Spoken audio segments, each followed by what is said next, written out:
Mornings were predictable. Emily would roll out of bed at the crack of dawn, stretch her arms above her head, and quietly slip into her workout clothes.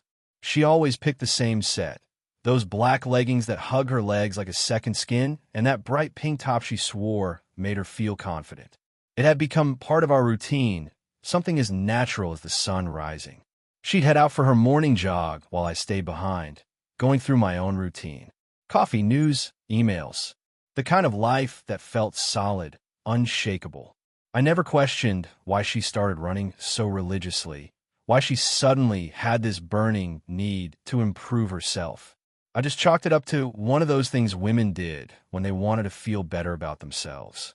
Maybe she felt like she was getting older. Maybe she just needed a hobby. I didn't pry. 6 months. That's how long she'd been doing this. I never had a reason to think twice about it. Not until today.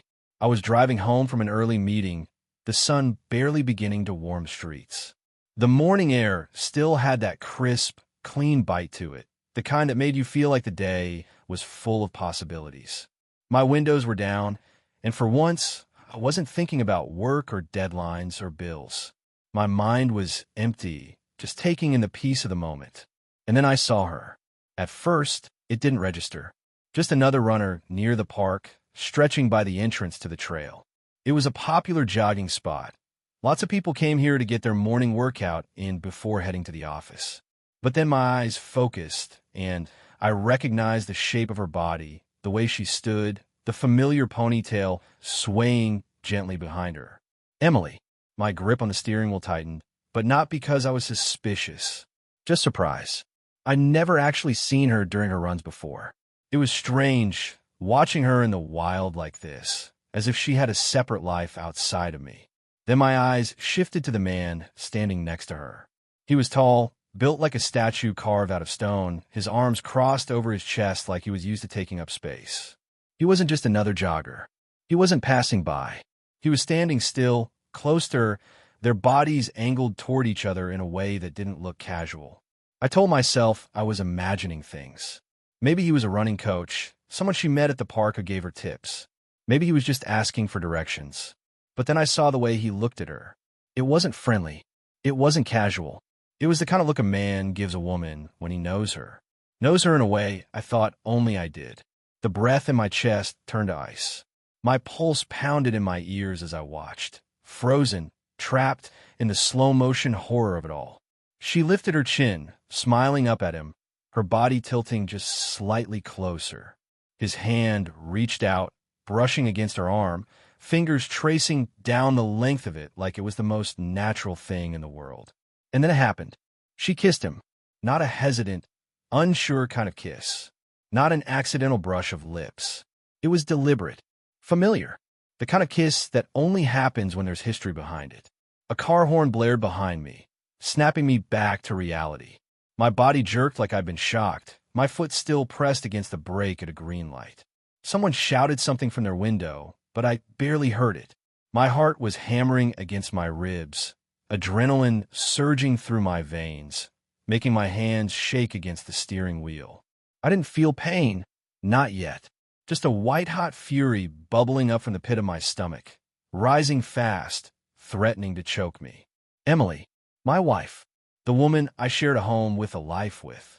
The woman who kissed me goodbye every morning before going on these jogs, who curled up next to me on the couch, acting like nothing was wrong. How long? How long had she been doing this behind my back? I had two choices. I could drive home, pretend I didn't see it, swallow it down like poison, and let it rot inside me until it tore me apart from the inside. Or I could do something about it. I slammed my foot down on the gas. But I wasn't going home. Not yet. I didn't go home. I couldn't. The moment my foot slammed on the gas, my brain was no longer in control. Just raw instinct, pure rage burning through my veins like a wildfire. My vision had narrowed to a single point. Them, Emily, and that bastard she was with. The kiss replayed in my mind like a loop I couldn't turn off, each frame cutting deeper, slicing through whatever illusion I'd been living under. She kissed him. My wife kissed another man.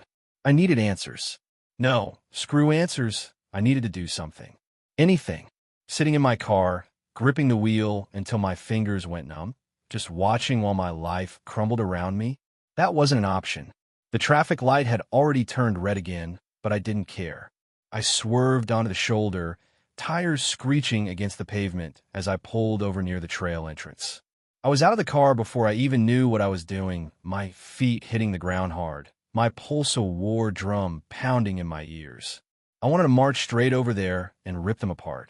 But something stopped me. Not hesitation, not fear, something colder.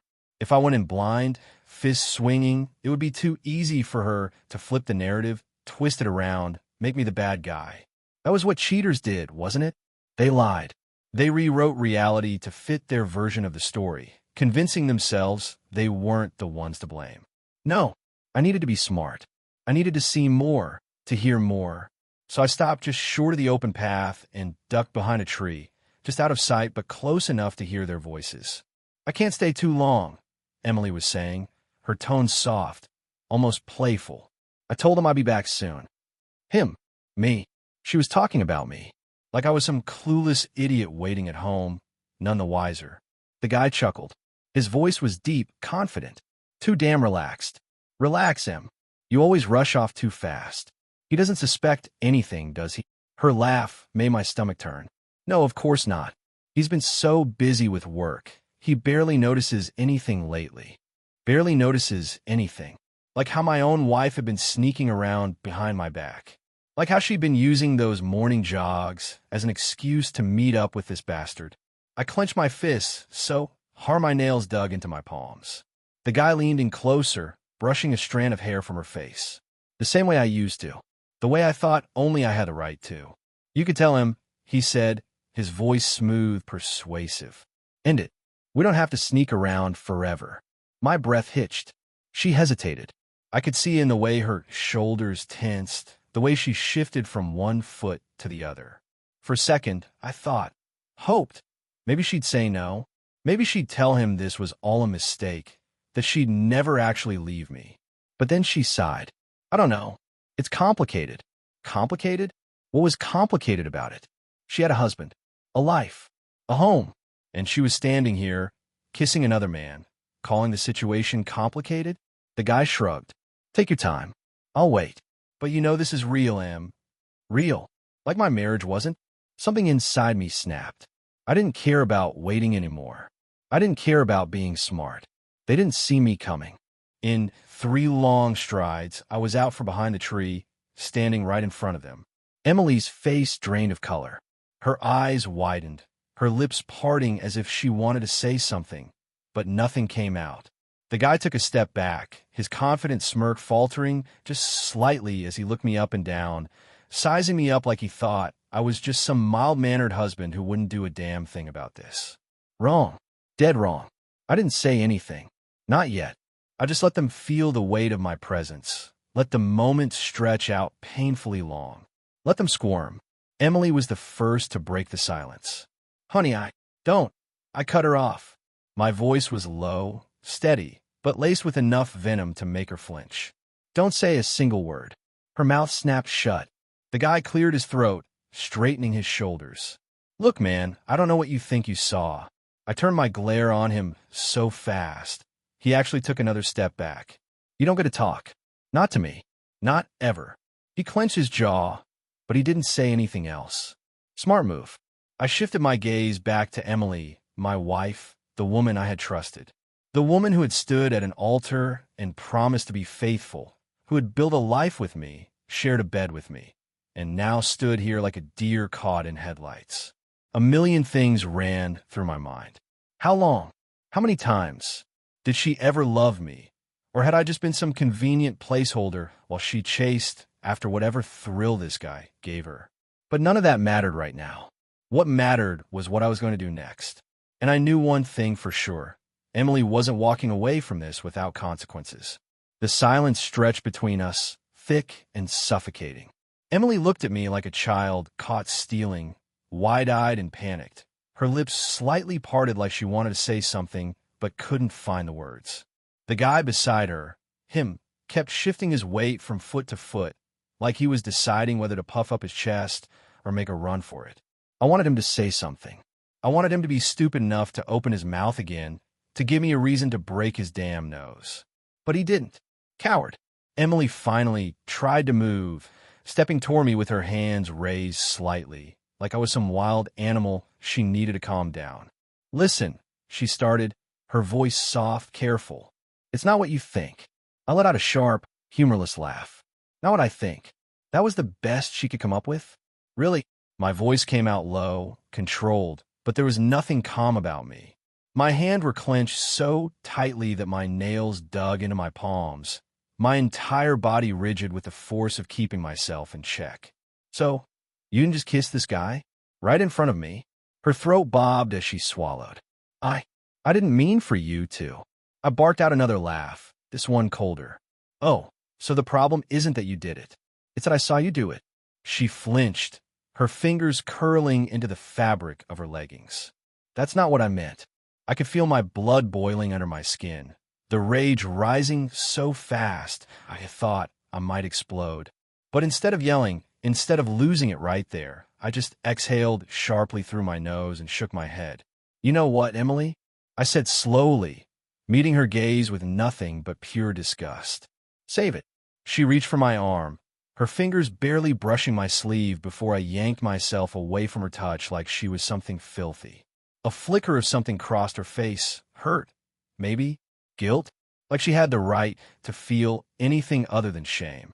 I turned my attention to the bastard next to her.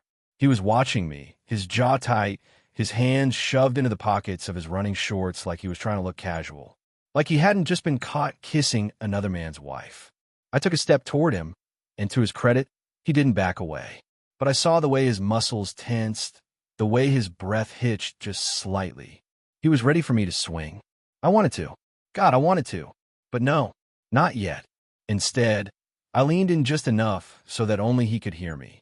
My voice dropped to something low, something dangerous. If I ever see you near my wife again, I said, every word sharp as a blade, you won't be walking away from it. His Adam's apple bobbed as he swallowed hard. He didn't say anything. Didn't try to argue. He knew. He knew. Good. I turned back to Emily. She looked like she wanted to cry, but I didn't care. I wouldn't care.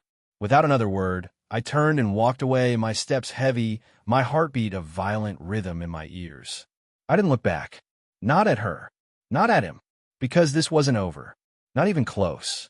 I walked away, but the rage followed me. It wasn't the kind that burned hot and then fizzled out.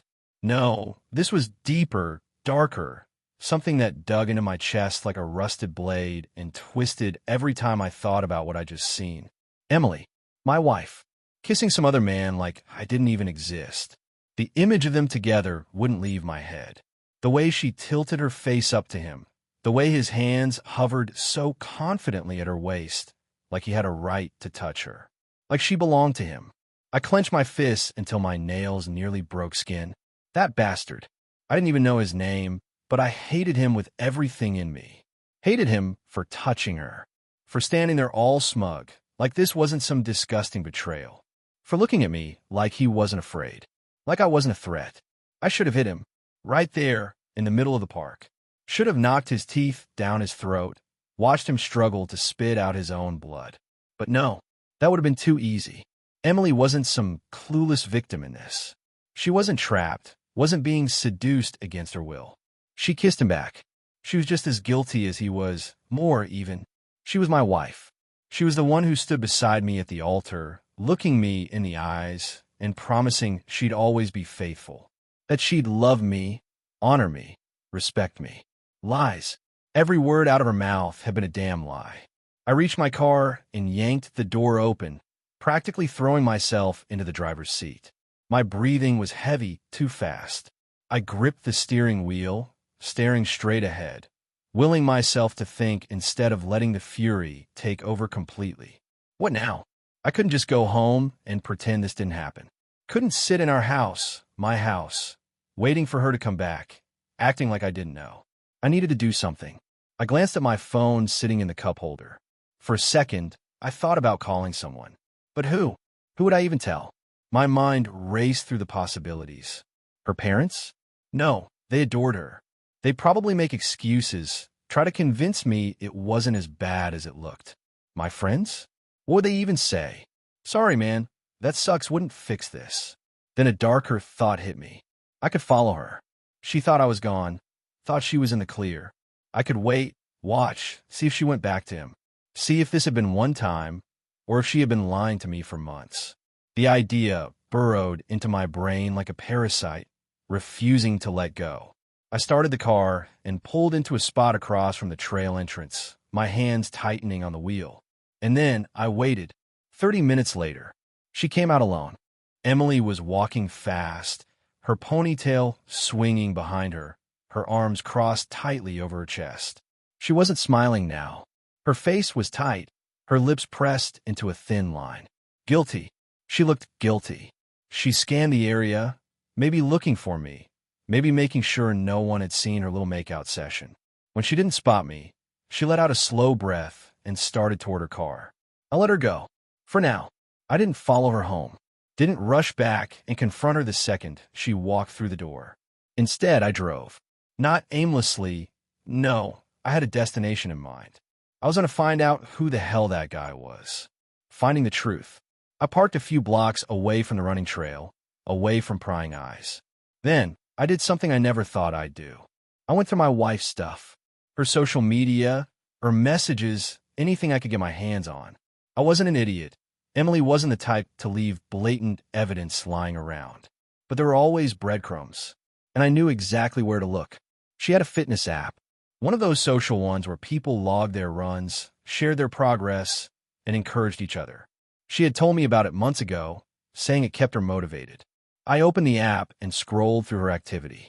It was mostly just logs of her morning jogs, occasional selfies with captions like, "Pushing myself today," or "Morning runs are the best." But then I saw him. A name. A face. Ryan. He had commented on almost every post she made. Fire emojis, compliments about her pace, little inside jokes I didn't understand. And she had replied to every single one. Smiling emojis. Laughing emojis. Winking emojis. She had been talking to him for months. I felt something inside me crack, something I couldn't quite describe. This wasn't just some random kiss. This wasn't just a mistake. This had been going on right under my nose. I clenched my jaw, scrolling further. More comments. More likes. Then, I found something that made my stomach turn. A picture, taken 2 months ago. It was just of the running trail, an early morning shot with the sun peeking over the trees. The caption? Love starting my mornings here. Best part of my day. And in the comments, Ryan had replied, "Mine too." I gritted my teeth so hard it hurt. I had been waking up every morning, making coffee, kissing my wife goodbye, while she was out here with him, while she was making him the best part of her day. My hands were shaking. My pulse was thundering. I had all the proof I needed. Now I just had to decide what I was going to do about it. I sat there in my car, gripping my phone like it might snap in half. My thumb hovered over the screen, scrolling up and down, rereading the same comments over and over. Ryan. That name, that smug little digital footprint of his, burned into my brain. He had been right there all along, hiding in plain sight. And Emily? She had been feeding it. Every reply, every emoji, every playful exchange. It wasn't meaningless. It was intimate, the kind of thing that doesn't just happen overnight. This had been growing, building, stretching its roots into my marriage while I went about my life like an idiot, trusting her. My jaw ached from clenching it so hard. I had known deep down the moment I saw them. But now I wasn't just guessing. I had proof. And with proof came a decision. Go home or go to war. I could have gone home. Could have sat there, let her walk through the door, watched her pretend like she hadn't just been kissing another man an hour ago. She would have acted normal. She would have kissed my cheek, asked about my day, maybe even made dinner, because that's what cheaters do. They lie. They act like nothing is wrong, thinking they're the smartest person in the room, that no one will ever catch on. And for 6 months, I hadn't. But today, she wasn't walking into a clueless husband. Today, she was walking into me. I started the car, knuckles white against the wheel, and drove home. Every stoplight, every turn felt like it took hours. My mind raced with scenarios, with all the ways this confrontation could play out. Would she cry? Would she lie straight to my face? Would she break down and beg? I didn't know, but I was about to find out. The moment of truth. When I pulled into the driveway, her car was already there.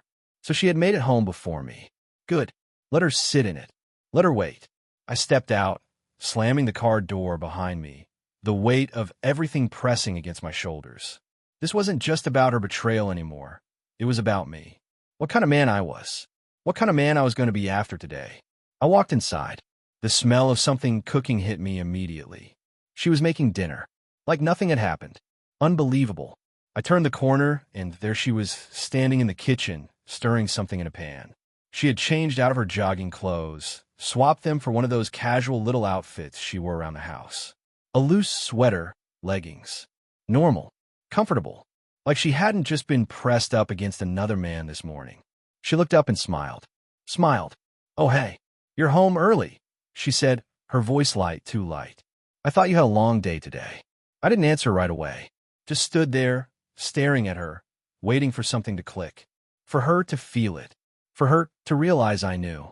Her smile faltered slightly. "Babe." I took a slow step forward. "How was your run?" I watched closely. I waited. And then I saw it. The tiny flicker in her expression.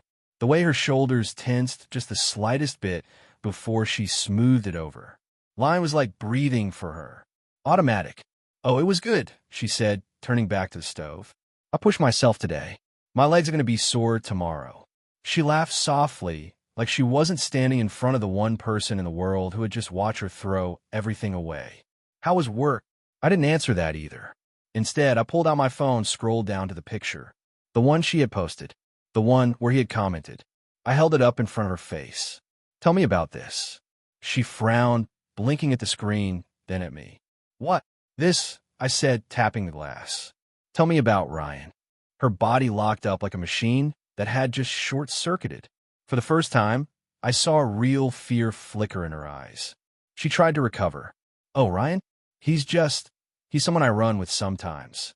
She gave a small, nervous laugh, shaking her head like this was some silly misunderstanding. "Why?" I could have laughed at that. "Why? Why?"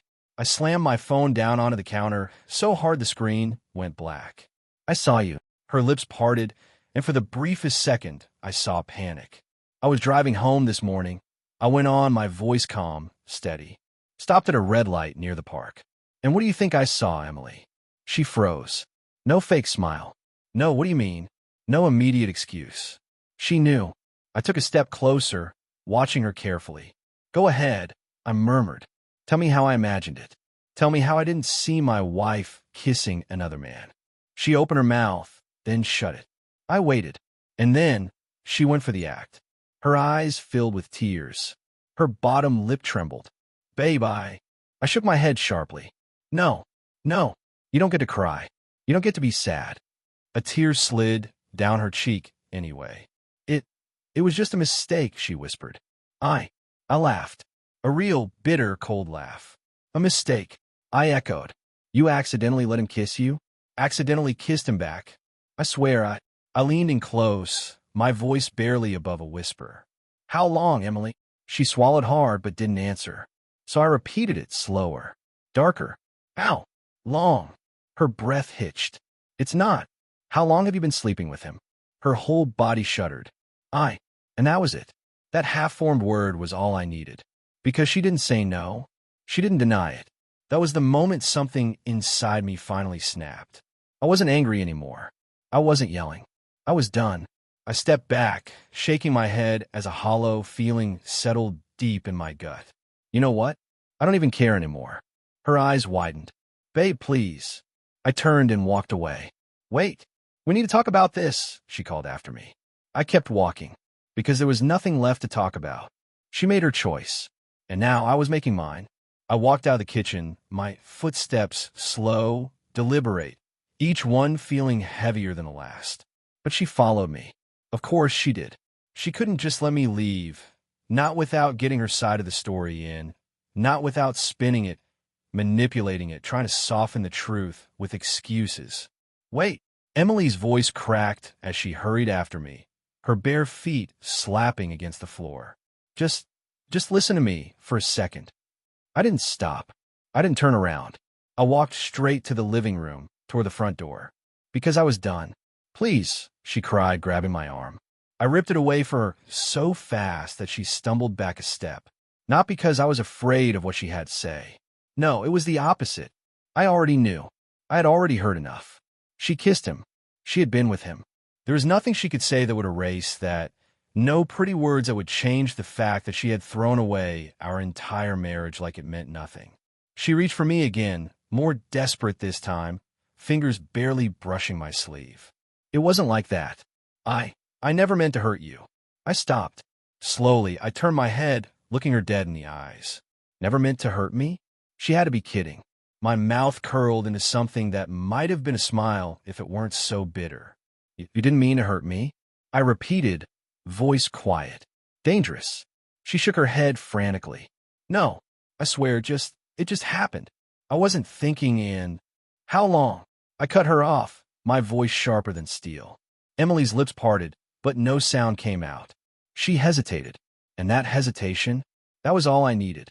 I felt my stomach twist, my jaw clench, so hard it hurt. So, it wasn't just today. She went pale. There it was. The final confirmation. My breath left my lungs in one slow, measured exhale. I turned fully toward her now, my hands curling into fists at my sides. You've been meeting him behind my back for weeks. Months. Haven't you? She sucked in a breath, her face crumbling. It wasn't. Say it. My voice came out louder than I expected, echoing through the house. Don't lie to me, Emily. Not anymore. Tears spilled down her cheeks. I don't know, she choked out. A few months. I closed my eyes, gripping the bridge of my nose as I fought the urge to break something. A few months. While I was waking up next to her every morning. While I was kissing her goodbye, thinking she was just going for an innocent jog. While I was trusting her. She had been sneaking off to him. My stomach turned. I felt sick. I dropped my hand, exhaling harshly. So what was your plan, huh? My voice was eerily calm now, almost scarily so. Were you just going to keep lying? Keep pretending? Until what? Until I found out on my own? Emily wiped at her tears. I don't know. Bullshit, I snapped. You knew exactly what you were doing. You knew, and you did it anyway. She let out a broken sob, pressing her hands to her face like she could somehow hide from this. I didn't care. I wouldn't care. I should have left right then. I should have grabbed my keys and walked out the door without another word. But something in me needed to see her squirm, needed to hear the pathetic excuses I knew she was about to spill. Because cheaters always had them. I crossed my arms. So tell me, what was he, Emily? What was Ryan to you? Just some fun? Some harmless little thrill while I was busy working to keep our life together? She shook her head violently. No, it wasn't like that. Then what was it like? She hesitated again. I tilted my head, staring at her. You don't even know, do you? She didn't. I could see it in her face, in the way her lips trembled. She had nothing. She wasn't in love with him. She wasn't planning to leave me. This wasn't some grand romance. It was just selfishness. Plain, disgusting, pathetic selfishness. I let out a breath, shaking my head. Jesus Christ. Emily wiped her face with the sleeve of her sweater, sniffling. I just got caught up in it, okay? He made me feel. I barked out a cold laugh. He made you feel what? Special? Desired? I shook my head, disgusted. And what? I didn't. Her silence was the answer. I exhaled slowly, letting the weight of it all settle deep into my chest. You're a joke, Emily. Her breath hitched. Please don't say that. I laughed again, but it was empty. Hollow. Why not? Because it makes you feel bad? Because it makes you face the truth? She stepped forward. I still love you. I jerked back, holding up a hand. No. She froze. No. I repeated, shaking my head. You don't get to say that. You don't get to pretend that what you did was anything other than what it was. Her lip quivered. I made a mistake. I scoffed. No. A mistake is forgetting to take the trash out. A mistake is locking your keys in the car. What you did, that was a choice. She let out another sob, her whole body trembling now. I don't want to lose you. I stared at her for a long, painful moment. Then finally I spoke. You already did. The words came out cold. Final. And for the first time since this conversation started, I saw realization dawn in her eyes. She knew. She knew I wasn't just mad. I was done. The reality of it hit her all at once. Her knees wobbled, her face crumpled. "No," she whispered, shaking her head. "Please, we can fix this." I stepped past her, moving toward the door. She panicked. She lunged forward, grabbing my shirt, desperate. "Please, please don't walk away. We can fix this. I'll stop talking to him. I swear." I peeled her hands off me, firm but controlled. I turned, looking her dead in the eyes one last time. "You're disgusting." Her mouth opened, but no sound came out. And then, without another word, I opened the door and walked out. The second the door slammed behind me, I felt it. The anger, the pain, the weight of her. It was still there, still burning deep inside me. But at least now I was free. I walked out of that house without looking back. The air outside was cool, crisp against my skin, but it did nothing to calm the fire still raging inside me. My hands were clenched into fists as I made my way to the car, my breath coming too fast, too heavy. She had called after me as I left, but I hadn't stopped. I hadn't turned around to see her standing in the doorway, hadn't waited to hear another excuse, another lie, because that was all she had left. I reached my car, yanked open the door, and sank into the driver's seat. But I didn't start the engine. Not yet. I just sat there, breathing, trying to process the fact that my marriage was over. It felt surreal. An hour ago, I had walked into that house as a husband, a man with a wife, a home, a life that, while not perfect, had at least felt stable. Now, I was just a man sitting in his car, staring at his own front door like it was a stranger's house. It didn't feel like mine anymore, and maybe it never had. The weight of it all. I leaned forward, resting my forehead against the steering wheel. My pulse was still hammering in my ears, the adrenaline still thick in my veins. I had thought that walking away would make me feel better, that leaving her standing there, watching me go, would give me some kind of twisted satisfaction. But all I felt was rage. Not the kind that made you scream and punch holes in walls. The quiet kind. The kind that sat in your chest like a block of ice, weighing you down, making it hard to breathe. Because the truth was, I had been played. For months, she had been sneaking around behind my back, lying to my face, kissing me goodbye in the morning before running off to be with him. And I had never suspected a damn thing. How had I been so blind? I squeezed my eyes shut, inhaling sharply. No, I wasn't going to sit here and blame myself. I wasn't the one who had betrayed my vows, who had looked my spouse in the eyes and chosen to cheat. That was all her. That was her choice. And I refused to be the man who let her rewrite this story. The final conversation. A sharp knock on my window made me jolt. I looked up Emily. She was standing outside my car, her face streaked with tears, her hands shaking at her sides. She looked small, fragile, like she was breaking. I rolled the window down just enough to hear her. "Please," she whispered, her voice raw. "Just talk to me." I didn't move, didn't speak, because what was there to say? She sniffled, hugging herself. "I know you hate me right now." I exhaled sharply, shaking my head. "You have no idea." Her face crumpled, fresh tears spilling down her cheeks. But I wasn't falling for it. Not this time. "I'll do anything," she said desperately. I'll block him. I'll delete his number. I'll quit running if you want me to." I let out a bitter laugh. "Wow." She blinked at me, startled. "That's what you think this is about?"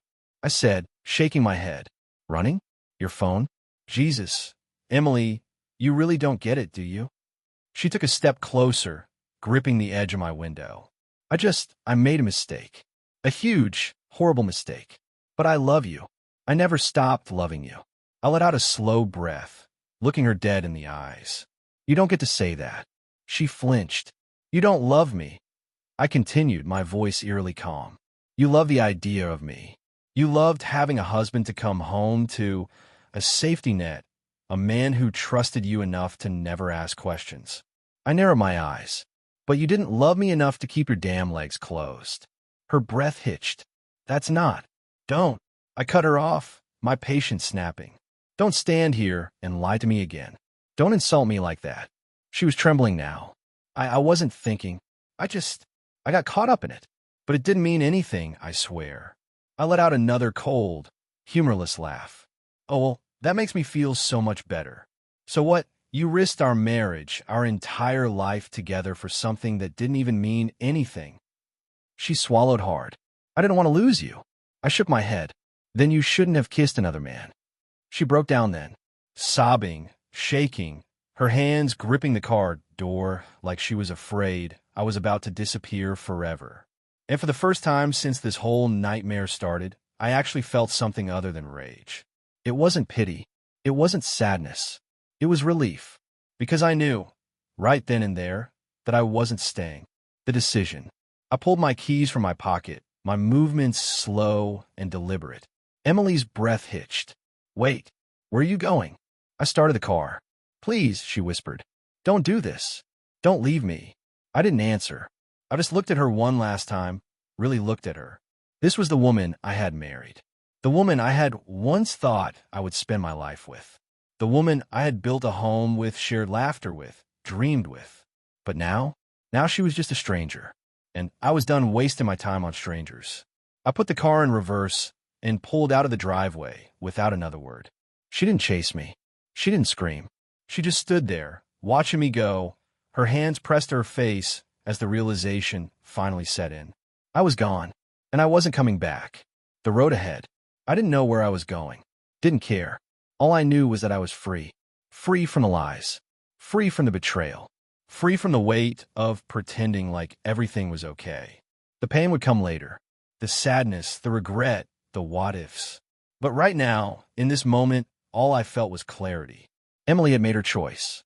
And now I had made mine. For the first time in a long time, I was finally in control. And as I drove away, leaving my old life behind, one thought kept running through my mind. I deserved better, and I was going to find it.